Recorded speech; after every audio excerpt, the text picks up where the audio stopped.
بسم الله الرحمن الرحيم إن الحمد لله والصلاة والسلام على أشرف الأنبياء وعلى آله وأصحابه أجمعين أما بعد ہمارا آج کا جو سبق ہے وہ اصول فقہ کے حوالے سے ہم اصول فقہ کو پڑھیں گے انشاءاللہ اور اس کو سمجھنے کی کوشش کریں گے۔ اللہ تبارک و تعالی ہمیں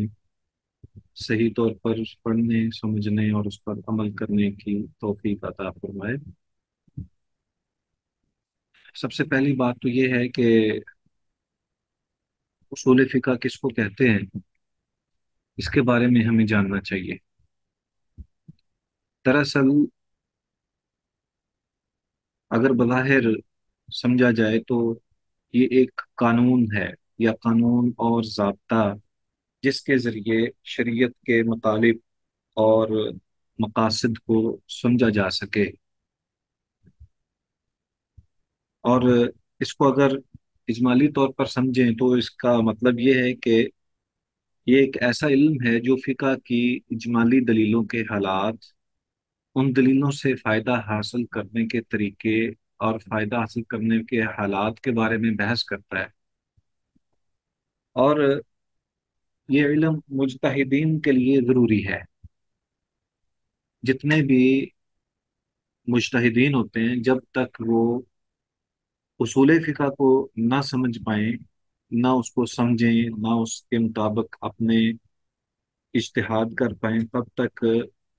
مجتہد صحیح فائدہ حاصل نہیں کر سکتا۔ نبی اکرم صلی اللہ علیہ وآلہ وسلم نے جو شریعت ہم تک پہنچائی ہے، اس کے جو مطالب ہیں، جو مقاصد ہیں، اور جو منتہا ہے، یعنی کسی چیز کی جو اصل روح ہے، وہ سمجھنے کے لیے اور اس کو اس کے مطابق شریعت سے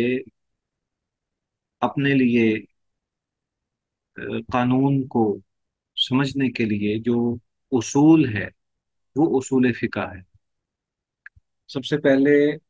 یہ بھی ذہن میں رکھیے کہ فقہ ایک ایسی چیز ہے کہ جس کے بارے میں نبی اکرم صلی اللہ علیہ وآلہ وسلم نے بھی دعا فرمائی ہے کہ من یرید اللہ بھی خیرا یفقہہ فی الدین، کہ اللہ تبارک و تعالی جس شخص کے ساتھ بھلائی کا ارادہ کرتا ہے اس کو دین کی سمجھ عطا فرما دیتا ہے۔ تو دین کو سمجھنا یہ انتہائی ضروری ہے، کیونکہ جب تک ہم دین کو سمجھیں گے نہیں، اس پر عمل کرنے کا وہ حق ادا نہیں ہوگا جو کہ مطلوب ہے۔ ہم نماز ادا کرتے ہیں تو نماز ادا کرنے کا جو مقصد ہے اللہ تبارک و تعالیٰ کی وحدانیت کا اقرار اور اس کے سامنے اپنے جبین نیاز کو جھکانا اور بالکل مطیع ہو کر رہنا، یہ جب تک ہمیں اس کا احساس نہیں ہوگا تب تک ہمیں فائدہ نہیں ہوگا۔ تو فقہ کا مطلب یہی ہے کہ کسی بھی معاملے میں شریعت کے جو فرائض ہیں اور جو احکام شریعت ہیں ان کو اچھے طریقے سے سمجھ لیا جائے اور اس کے مطابق اپنے دین کے مطابق زندگی گزاری جائے۔ تو اس فقہ کو ایک یوں سمجھ لیں کہ یہ مطلب ہے شریعت کا۔ اب فقہ کے لیے بھی ایک اصول اور ایک قانون بنایا گیا ہے، اور وہ قانون جو ہے یہ بہت ضروری ہے کہ جب تک وہ قانون ہماری سمجھ میں نہیں آئے گا تب تک ہمیں اس کا کوئی فائدہ نہیں ہوگا۔ یہ ایسا ہی ہے جیسے ہمارے ملک پاکستان میں یا دیگر کوئی بھی ایک ملک ہے تو اس کا ایک آئین ہوتا ہے اور اس کے مطابق پورا ملک چلایا جاتا ہے۔ وہ آئین، اس کو سمجھنا، وہ اصول اور وہ قواعد ہیں جن کی بنیاد پر پورا ملک چلتا ہے۔ تو یہی ایک اصول فقہ کا بھی یہی منتہا ہے یا اس کا معنی اور مقصود ہے کہ اس کے ذریعے شریعت کے مقاصد کو اور اس کے مطالب کو اور اس کے منتہا کو اور اس کے فوائد و ثمرات کو سمجھا جا سکے۔ ویسے اس کو اگر ہم دیکھیں کہ علم اصول یا علم اصول فقہ کا مقصد مسلمان قانون ساز شخصیات یا اداروں کو ایسے قواعد کا پابند کرنا اور ان کے لیے ایسے ضابطے مقرر کرنا ہے جن کے تقاضوں کی پابندی کر کے ان کی اسلامی شریعت کے احکام تک رسائی ہو سکے، اور ان کے نتیجے میں وہ زندگی کے عملی میدان سے متعلق ایسی قانون سازی کر سکیں جو اسلامی تعلیمات کے مطابق غلطیوں سے محفوظ ہو اور مسلمان اور تمام انسان اس سے مستفید ہو جائیں۔ یہی اصل علم اصول فقہ کا تعارف ہے۔ اور اس کی اگر اصطلاحی تعریف دیکھی جائے تو اس کے بارے میں عبد الکریم زیدان نے اپنی کتاب الوجیز کے اندر جو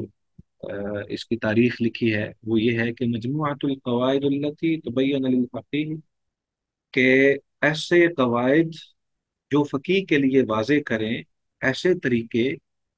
کہ جن کے ذریعے احکام شریعت سے، دلائل شریعہ کے ذریعے احکام جو ہیں وہ مستخرج کر لیے جائیں، یعنی نکالے جائیں، یعنی قواعد کا ایسا مجموعہ جو ایک فقیہ کے لیے اسلامی ماخذ قانون سے احکام اخذ کرنے یا حاصل کرنے کا طریقہ واضح کرتا ہے۔ اصول فقہ قواعد کا وہ مجموعہ ہے جو ایک فقیہ کے لیے اسلامی ماخذ قانون سے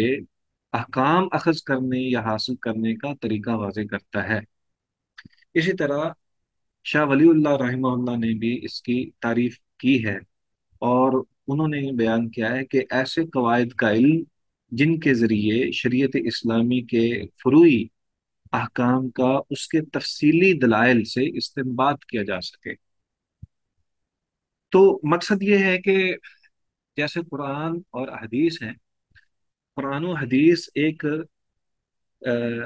تفصیلی دلائل ہے کہ اللہ ذوالجلال والاکرام نے شریعت نے ہمارے لیے جو واضح ترین احکام نافذ کیے ہیں وہ ایک قانون ہے،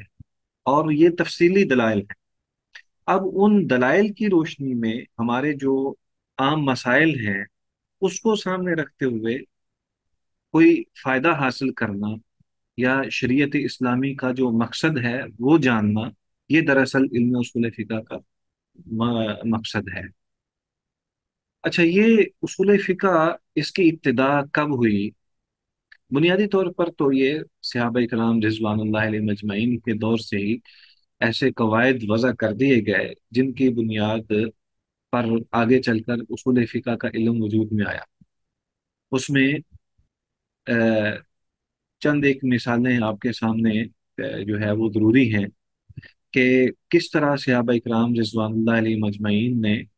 موقف کو، شریعت کے مقصد کو جاننے کے لیے غور و فکر اور تدبر کیا احکام شریعت میں، پھر اس میں جو نتائج ہیں ان کو سامنے رکھتے ہوئے یہ غور کیا کہ اگر تو یہ شریعت کے موافق ہے تو پھر اس کو اختیار کیا، اور اگر شریعت کے جو اصل مقصد ہے اس کے موافق نہیں ہے تو پھر اس کو ترک کر دیا۔ اور اس میں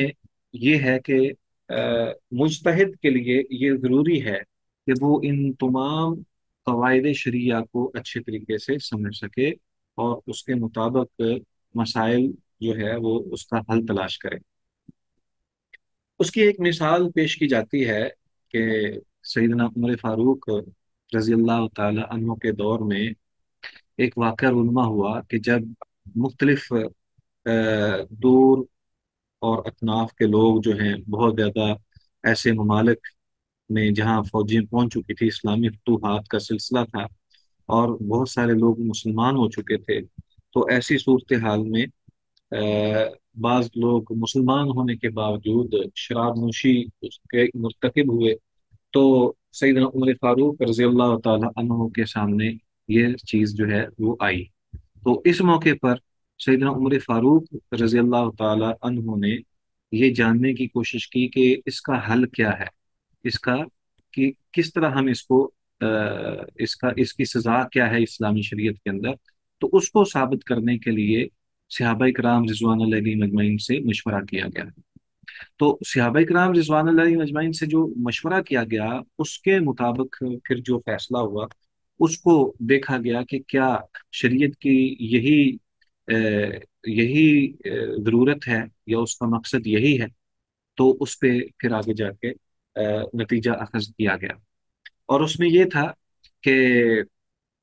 جب سیدنا عمر فاروق رضی اللہ تعالی عنہ نے اور دیگر صحابہ نے غور کیا کہ نبی اکرم صلی اللہ علیہ وآلہ وسلم نے اپنے دور میں اس کا کیا فیصلہ کیا تھا، اس کے بارے میں کیا فیصلہ کیا تھا، چنانچہ تمام صحابہ اس بارے غور و فکر کرنے لگے، تو پتہ یہ چلا، واقعہ جو سامنے آیا نبی اکرم صلی اللہ علیہ وآلہ وسلم کے دور میں، کہ جب کوئی آپ صلی اللہ علیہ وسلم کے دور میں کوئی شراب نوشی کرتا تو آپ صلی اللہ علیہ وآلہ وسلم اسے مختلف سزائیں دیتے۔ کبھی اس کو 40 کوڑے مارے گئے، کبھی اسے ڈانٹ کر واپس کر دیا گیا، اور کبھی 80 کوڑے مارے گئے، گویا کہ شراب نوشی کی سزا متعین نہیں ہوئی تھی۔ اور نبی اکرم صلی اللہ علیہ وآلہ وسلم نے صرف یہ دیکھا کہ جو حالات تھے اس کو سامنے رکھتے ہوئے جو فیصلہ دیا گیا وہ ضرورت کے مطابق فیصلہ دیا گیا، کہ اگر کوئی زیادہ شراب نوشی کا مرتکب ہوا اس کو زیادہ سزا دے دی گئی، اور جو مجبور ہو کے پی، جس نے مجبور ہو کے شراب نوشی کی یا کسی کے بہکاوے میں آ کے کی تو اس کو ویسے ڈانٹ ڈپٹ کر دی۔ تو یہ انداز تھا نبی اکرم صلی اللہ علیہ وآلہ وسلم کا۔ تو سیدنا عمر فاروق رضی اللہ تعالیٰ عنہ کے دور میں ایک شخص ایسا لایا گیا کہ جس کو پہلے ڈانٹ ڈپٹ کی گئی، سزا دی گئی، پھر اس نے شراب پی، پھر شراب پی، تو چوتھی مرتبہ جب وہ حضرت عمر فاروق رضی اللہ تعالیٰ عنہ کے پاس لایا گیا تو حضرت عمر کو بڑی سخت اس میں پریشانی لاحق ہوئی، تو وہ جو ہے نبی اکرم صلی اللہ علیہ وآلہ وسلم کے دور میں یہ واقعہ رونما ہوا، اور نبی اکرم صلی اللہ علیہ وسلم سے کہنے لگے حضرت عمر فاروق کے کیا میں اس کو قتل نہ کر دوں؟ تو نبی اکرم صلی اللہ علیہ وسلم نے فرمایا کہ نہیں، یہ اللہ اور اس کے رسول کے ساتھ محبت کرنے والا ہے، اور اس لیے اس کو معاف کر دیا۔ تو حضرت عمر فاروق رضی اللہ تعالی عنہ اس بارے میں متردد تھے کہ اس کی کیا سزا ہونی چاہیے، حالانکہ جب نبی اکرم صلی اللہ علیہ وسلم نے اس شخص کو معاف کیا تو اس کے بعد پھر اس نے کبھی شراب نہیں پی، حالانکہ وہ چوتھی مرتبہ لایا گیا تھا۔ حضرت عمر فاروق رضی اللہ تعالی عنہ کے دور میں جب یہ معاملہ آیا تو انہوں نے صحابہ کو بلایا اور مشورہ کیا اور کہا کہ یہ صورتحال ہے کہ بہت سارے واقعات ایسے سامنے آ رہے ہیں جس میں شراب نوشی ہے، تو اس کی کیا سزا ہونی چاہیے۔ اس موقع پر سیدنا علی المرتضیٰ رضی اللہ تعالی عنہ کہنے لگے کہ بات یہ ہے کہ جب کوئی شخص شراب پیے گا تو اسے نشہ آئے گا۔ اب ہم نے دیکھنا ہے کہ صحابہ نے کس انداز سے اس کی سزا کو تجویز کیا ہے، اور یہی اصول فقہ کا، یہی اصل میں اصول جو ہیں اس کی ابتدا تھی، اصول بنانے کی ابتدا تھی۔ حضرت علی رضی اللہ تعالیٰ نے کہنے لگے کہ جس شخص نے شراب پینی ہے اسے نشہ آنا ہے، اور جب وہ نشہ آئے گا تو وہ فضول باتیں کرے گا، جب وہ ایسی لغو باتیں کرے گا تو ظاہر بات ہے کہ وہ کسی پر الزام وغیرہ لگائے گا۔ الزام تراشی کی جو سزا ہے وہ ظاہر بات ہے کہ متعین ہے، اور اس الزام تراشی کی سزا جو ہے وہ 80 کوڑے ہے۔ تو سیدنا علی رضی اللہ تعالیٰ عنہ کہنے لگے کہ اس کا مطلب یہ ہے کہ جو شخص شراب پیے اس کی سزا جو ہے وہ 80 کوڑے ہونی چاہیے۔ صحابہ اکرام رضوان اللہ علیہ مجمعین کو یہ بات پسند آئی، اور حضرت عمر فاروق رضی اللہ تعالیٰ عنہ نے پھر اس پر فیصلہ کر دیا کہ جو بھی شراب نوشی کرے گا اس کو 80 کوڑے مارے جائیں گے۔ تو یہ ایک سزا کا تعین کرنا اس بنیاد پر کہ چونکہ شراب پینے والا جو ہے وہ ہوش و حواس ہوتا ہے، اور پھر اس کے بعد وہ بعض اوقات کسی پر الزام وغیرہ دھرتا ہے، اور وہ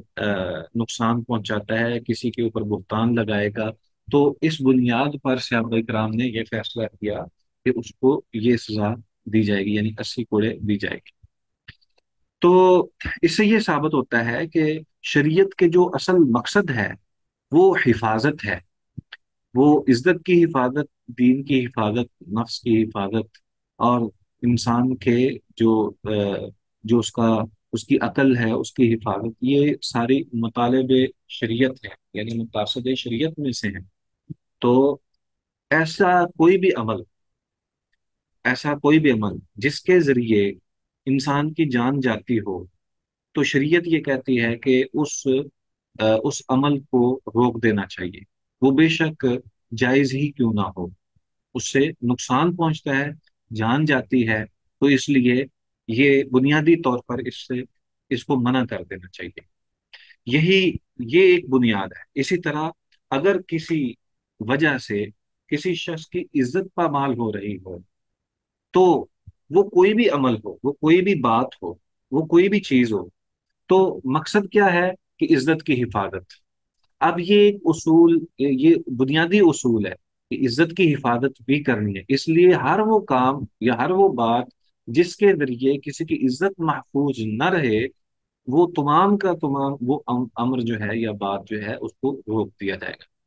اسی طرح دین کی حفاظت اول ہے، تو جان مال کی حفاظت کے ساتھ کسی کے جان مال اور اس کے ساتھ دین کی حفاظت کی بھی ضرورت ہے، کہ کوئی انسان جو ہے وہ ایسا نہ ہو کہ وہ اپنے دین کی حفاظت نہ کر پا رہا ہو۔ مثال کے طور پر ایک شخص کسی ایسے ملک میں چلا جاتا ہے جہاں پہ دین کی حفاظت جو ہے وہ ممکن نہیں ہے، تو پریشانی ہے کہ وہاں وہ صحیح طور پر دین پر عمل پیرا نہیں ہو پا رہا، تو اس کے لیے یہ طے کر دیا جائے گا کہ اس کو اس علاقے میں نہیں جانا چاہیے جہاں اس کے دین کی حفاظت نہیں ہو رہی۔ تو اس طرح کی مختلف مثالیں موجود ہیں، یہی ایک اصول ہے۔ اسی طرح اگر کسی شخص کی عقل محفوظ نہیں ہے، یعنی اس کو جو ہے وہ دیوانگی، یا جس طرح شراب نوشی کرنے کے بعد وہ بے خود سا ہو جاتا ہے یا دیوانہ ہو جاتا ہے، تو یہ اس بنا پر اس کو ممنوع قرار دیا گیا ہے۔ تو شریعت نے بنیادی طور پر ویسے تو ہر قسم کے نشے کو منع کر دیا، لیکن جو شریعت ماخذ شریعت کے بعد جو اصل میں مقاصد شریعت ہیں، تو مقاصد شریعت کو بھی حاصل کرنا یہ ضروری ہے۔ تو اگر مقاصد شریعت کو حاصل کرتے ہوئے کسی بھی اعتبار سے کسی بات کو منع کر دیا جائے یا کسی چیز کا نفاذ کر دیا جائے، تو وہ سارے کا سارا جو ہے وہ اصول فقہ کے ذریعے ہی ہمیں سمجھ آئے گا۔ آپ کو یہ بات سمجھ آئی ہے اصول فقہ کے حوالے سے؟ جی استاد آ گئی ہے، اور انشاءاللہ لیکچر ریوائزلی سنیں گے نا تو اور بہتر طریقے سے سمجھ آ جائے گی۔ چلے میں اس کو نا مزید اس کو آپ کے لیے واضح کرنے کی کوشش کرتا ہوں، چونکہ یہ تھوڑے سے کچھ الفاظ ایسے ہوتے ہیں جس کو سمجھنا تھوڑا سا مشکل ہو جاتا ہے بعض اوقات۔ میں آپ کو جو شریعت کا مقصد ہے نا، شریعت کے جو مقاصد ہیں وہ پانچ ہیں۔ اس میں سب سے پہلا دین کی حفاظت ہے، پھر اس کے بعد انسانی جان کی حفاظت ہے، پھر اس کے بعد انسانی عقل کی حفاظت ہے، پھر اس کے بعد انسانی نسل کی حفاظت ہے، اور آخر میں انسانی مال کی حفاظت ہے۔ یوں سمجھ لیں کہ شریعت نے جو قانون بنایا ہے، جو بھی قانون بنایا ہے، اس کے ان تمام کا مقصد یہی ہے کہ دین کی حفاظت ہو، جان کی حفاظت ہو، عقل کی حفاظت ہو، نسل کی حفاظت ہو، اور مال کی حفاظت ہو۔ یہ پانچ چیزیں ہیں۔ اب ان پانچ چیزوں کو اگر کہیں پہ کوئی نقصان پہنچنے کا اندیشہ ہو، تو شریعت نے یہ اصول بنا دیا ہے کہ اس کو اس اس کام سے روک دیا جائے گا جس کے ذریعے ان پانچ چیزوں کا نقصان ہو۔ اسی طرح اس کی حفاظت کا حکم ہے، تو اگر کہیں اندیشہ ہے کہ نقصان ہونا ہے، تو شریعت میں اس کی حفاظت کے لیے کوئی ایسا اصول نہیں سامنے آ رہا، تو اصول فقہ جو ہے وہ یہ طے کر دیتا ہے کہ ان پانچ چیزوں کی چونکہ حفاظت اس طرح ہوگی، اس لیے اس کو ہم نے اختیار کرنا۔ تو یہ ہے اصل میں بنیادی چیز، کہ اصول فقہ کا مقصد اور مطلب یہ ہے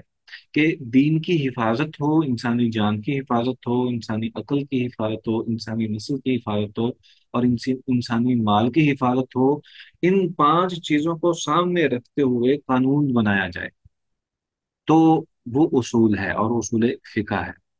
تو اس کو اس انداز سے ہمیں انشاءاللہ بہت آسانی کے ساتھ یہ بات سمجھ آ جائے گی۔ باقی یہ ہے کہ اصول فقہ کے مختلف آگے اس کی تعریفات بھی ہیں، اس کے آگے مزید بہت ساری چیزیں ہیں، یہ بہت وسیع علم ہے، اور اس میں البتہ یہ ضرور ہے کہ ہمیں یہ بات سمجھنی چاہیے کہ اصول الگ ہے اور فقہ الگ ہے۔ چونکہ اصول فقہ ہے تو اصول ایک الگ چیز ہے اور فقہ ایک الگ چیز ہے۔ اصول فقہ ان کلیات اور قواعد کا نام ہے جو ایک فقی مجتہد یا قانون ساز اداروں کو مسائل حل کرنے یا قانون بنانے کی بنیادیں فراہم کرتا ہے، اور فقہ ان کلیات و قواعد کو سامنے رکھ کر مسائل حل کرنے میں جو قانون سازی کی جاتی ہے یہ اس کا نام ہے۔ تو یہ تھوڑا سا فرق ہے، یعنی بنیادی طور پر سب سے پہلے اصول ہوں گے جس کی بنیاد پر فقہ جو ہے وہ حاصل ہوگی، اور فقہ جب ہو جائے گی، یعنی انسان کو جب فقہ ہو جائے، سمجھ آ جائے، تو پھر اس کے بعد وہ آگے شریعت کے مطابق فیصلہ کر سکتا ہے، اور وہ مسائل کو حل کرنے میں اپنے آپ اجتہاد کر سکتا ہے۔ اس لیے اصول فقہ علیحدہ علم شمار ہوتا ہے، اور جو فقہ ہے صرف وہ اس کو الگ شمار کیا جاتا ہے۔ اب یہاں پر یہ بھی ذہن میں رکھنا چاہیے کہ بعض لوگ وہ اصول کو ہی صرف سمجھتے ہیں، تو ان کو علماء اصولیین کے نام سے جو ہے وہ جانا جاتا ہے، اور بعض لوگ جو ہیں وہ اصول کو تو نہیں جانتے لیکن وہ فقہ کو جانتے ہیں، تو ان کو علماء فقہا یا فقہا کے اندر فقہا مجتہدین کے نام سے جانا جاتا ہے۔ تو بعض اوقات یہ بھی ہوتا ہے کہ جس کو فقہ آتی ہے اس کو اصول نہیں آتے، اور جس کو اصول آتے ہیں اس کو فقہ نہیں آتی۔ تو اس اعتبار سے وہ مکمل طور پر جو ہے وہ بعض اوقات فائدہ حاصل نہیں ہوتا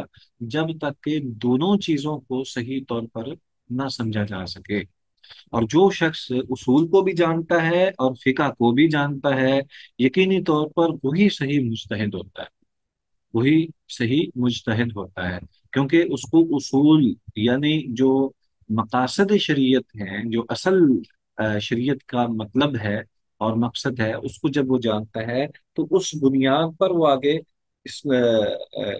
نصوص سے فقہ حاصل کرتا ہے، اس کو سمجھتا ہے اور اس کے مطابق اپنی عملی زندگی گزارتا ہے۔ ٹھیک ہے؟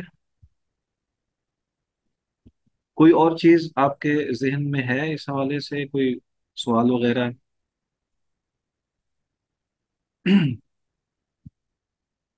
اچھا جی، اب آگے آ گیا ہمارے سامنے جو اصول فقہ کی بنیادی چیزیں ہیں، یعنی اصول کا معنی جو ہے وہ کس انداز سے بولا جاتا ہے۔ دیکھیں اصطلاح میں اصل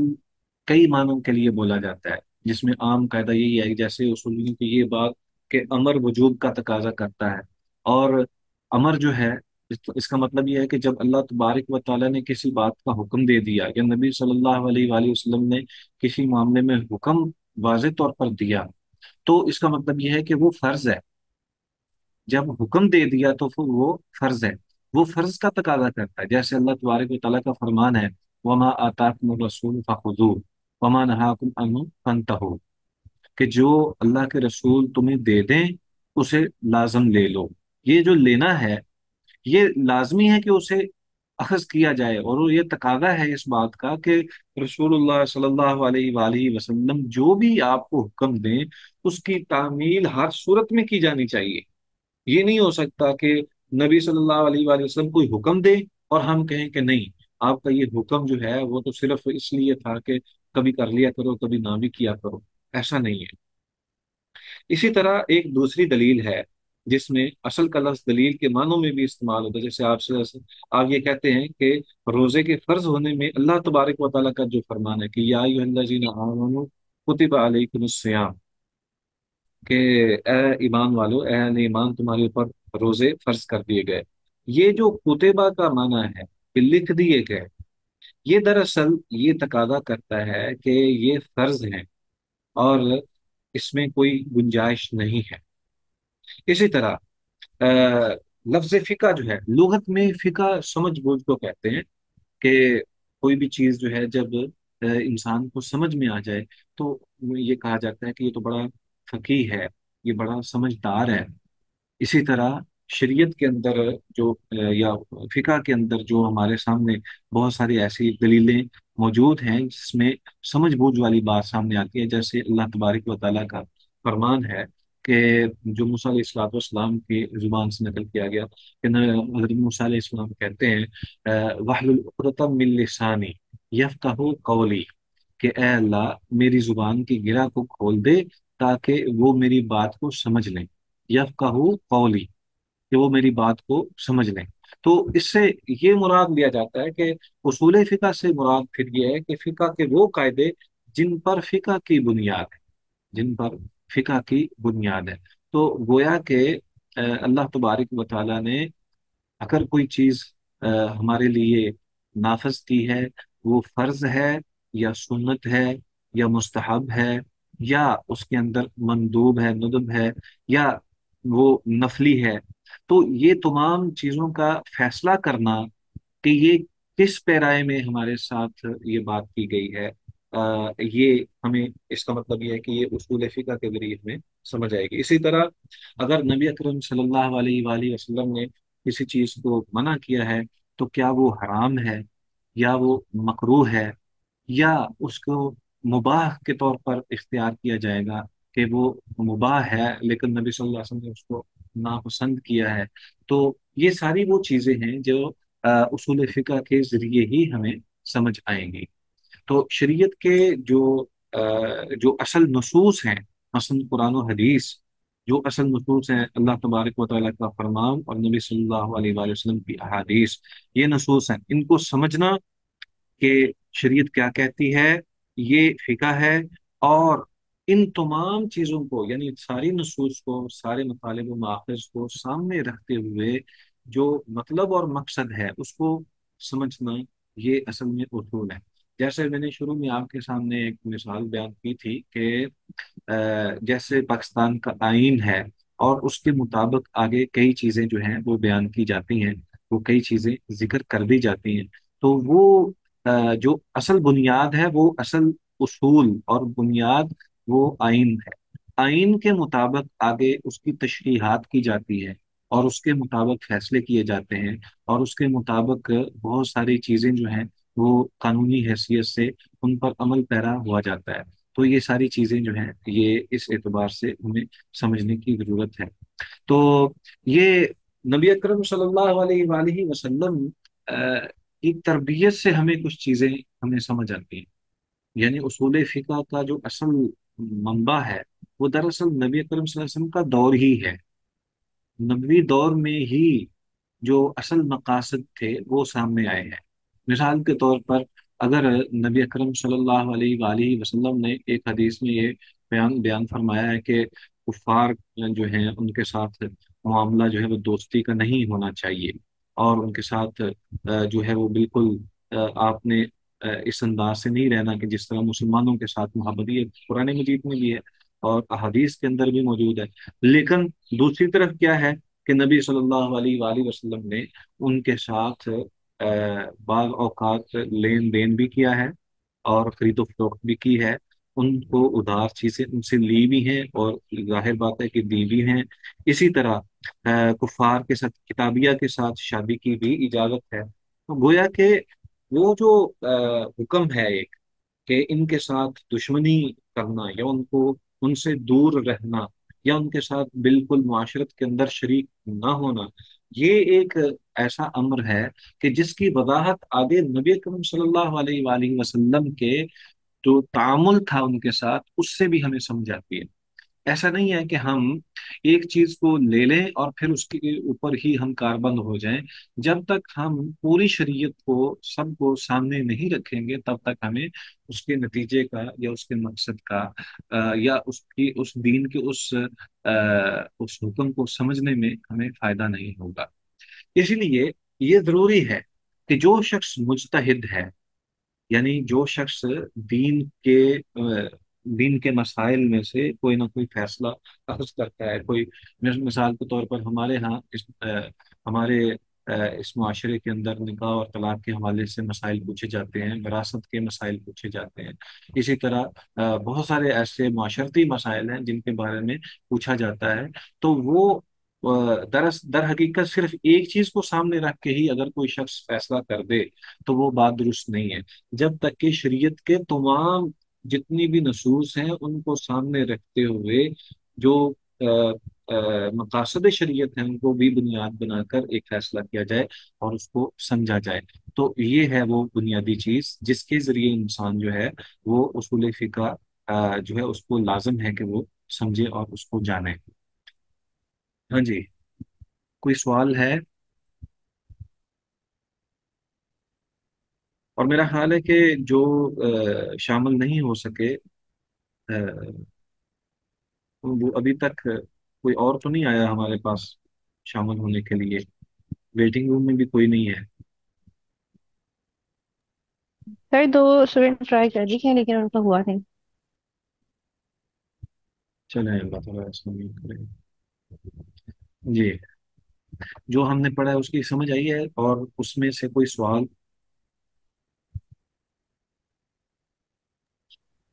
سر ہم لوگ یہ پڑھتے ہیں نا کہ جس طرح سے دار بنے ہوئے ہیں سیکٹ، ہم بلی شافعی جی جی مالکی وغیرہ، تو جی، یہ فقہی بنیاد پر بنے ہوئے ہیں؟ ہاں جی، یہ وہ تو ایک الگ سے کنسپٹ ہے نا پورا، ایک دیکھیں، جو آ، اصل بنیاد یہ ہے کہ قرآن و سنت کو صحیح طور پر سمجھا جائے، ٹھیک ہے؟ اور اس کے بعد اس میں سے جو ہمیں سمجھ آتی ہے اس کے مطابق زندگی گزاری جائے۔ اب سمجھنا جو ہے وہ، جو جب مقاصد شریعت سامنے آ جائے تو اس کو سامنے رکھتے ہوئے جو بھی فیصلہ کرنا ہے اس میں سبھی کا اتفاق ہے۔ مثال کے طور پر توحید کے حوالے سے چاروں جتنے بھی کانسیپٹ ہیں ان تمام کے اندر ایک ہی تقریباً ان کا موقف ہے، سوائے اس کے کہ وہ بعض جو ہیں وہ اللہ تبارک و تعالیٰ کی صفات کے حوالے سے کوئی جو ہے وہ تعویل وغیرہ کر لے، اللہ تعالیٰ اس سے بھی محفوظ رکھے۔ تو یہ یہاں تھوڑا سا کنسیپٹ جو ہے وہ کلیئر ہوتا ہے، لیکن جب کوئی شخص دلائل اپنے انداز سے دیکھتا ہے اور اس کو صحیح طور پر اس تک بات پہنچتی نہیں ہے، تو پھر اس کے بعد مسائل جو ہیں وہ سامنے آتے ہیں۔ میں نے آپ کو ایک بات کہی ہے، اور وہ یہ کہ شریعت کے تمام نصوص، یعنی شریعت جو ساری کی ساری ہے وہ ساری مجتہد کے سامنے ہونی چاہیے۔ اب مسئلہ یہ ہے کہ یہ جو مختلف فرقے آپ جس کو کہہ رہے ہیں، یہ فرقے اصل میں ہوا یہ ہے کہ ان تک سارے دلائل نہیں پہنچے، ایک ہی بار میں سارے دلائل نہیں پہنچے۔ بعض جو ہیں ان کے پاس جو قرآن مجید ہی زیادہ وہ پڑھتے تھے اور انہی سے انہوں نے استفادہ کیا ہے، اور بعض جو ہیں وہ ان کے پاس احادیث تھیں لیکن ساری احادیث موجود نہیں تھیں۔ جس طرح اگر آپ دیکھیں کہ سب سے زیادہ اگر شریعت کے موافق بات نہیں ہوتی تو وہ احناف ہیں، کہ احناف جو ہیں ان کی زیادہ تر باتیں جو ہیں وہ محسوس ہوتی ہیں کہ وہ موافق شریعت نہیں ہے، کیونکہ حدیث کچھ کہہ رہی ہے اور وہ کچھ کہہ رہے ہوتے ہیں۔ تو اس کی بنیادی وجہ یہ ہے کہ جب امام ابو حنیفہ رحمہ اللہ جب موجود تھے اس دور میں احادیث کو صحیح طور پر، جس طرح آج ہم مستفید ہوتے ہیں کہ ایک کتاب کے اندر، یعنی صحیح بخاری ہے یا صحیح مسلم ہے، اس طرح کر کے ہم ساری سیاستہ اور دیگر قصہ جو ہیں وہ بھی ہمارے سامنے ہوتی ہیں، اس دور میں تو اس طرح نہیں تھی۔ تو جو تابی یا تبا تابی امام ابو حنیفہ تک پہنچا اور اس نے کوئی روایت بیان کر دی تو انہوں نے وہ تو اخذ کر لی، اور جو ان تک نہیں پہنچ پائی انہوں نے اجتہاد کیا، اور ظاہر بات ہے کہ اجتہاد اس اعتبار سے کیا کہ جو ان کے سامنے شریعت یا قانون موجود تھا اس کے مطابق انہوں نے اجتہاد کیا۔ یہی وجہ ہے کہ بعد میں آنے والے جو تھے انہوں نے ان سے اختلاف کیا، کیونکہ ان کے سامنے احادیث جو ہیں وہ صورت میں جمع شدہ صورت میں موجود تھیں، تو اس وجہ سے اختلاف پیدا ہوا۔ تو یہی ایک ریزن یہ ہے کہ اصل میں آج بھی یہی کہا جاتا ہے کہ تقلید نہیں کرنی چاہیے، کیونکہ جب ہم یہ کہتے ہیں کہ ہم تقلید فلاں کے مقلد ہیں تو اس کا مطلب یہ ہے کہ وہ صحیح ہیں یا غلط ہیں، ہم نے انہی کی بات کو ماننا ہے، یہ بات درست نہیں ہے۔ اصل میں حکم شرعی جو ہے وہ قرآن و سنت کے ذریعے ہی ہمیں ملنا ہے اور میسر ہونا ہے نا۔ تو جو نصوص بعد میں، یعنی احادیث بعد میں، مثلا امام احمد بن حنبل رحمہ اللہ سب سے آخر میں تھے، اس سے پہلے امام شافی تھے، امام شافی سے پہلے امام مالک، اور امام مالک کے دور میں ہی امام ابو حنیفہ رحمہ اللہ، تو یہ سب سے آخر میں امام احمد بن حنبل تھے۔ تو جو قریب ترین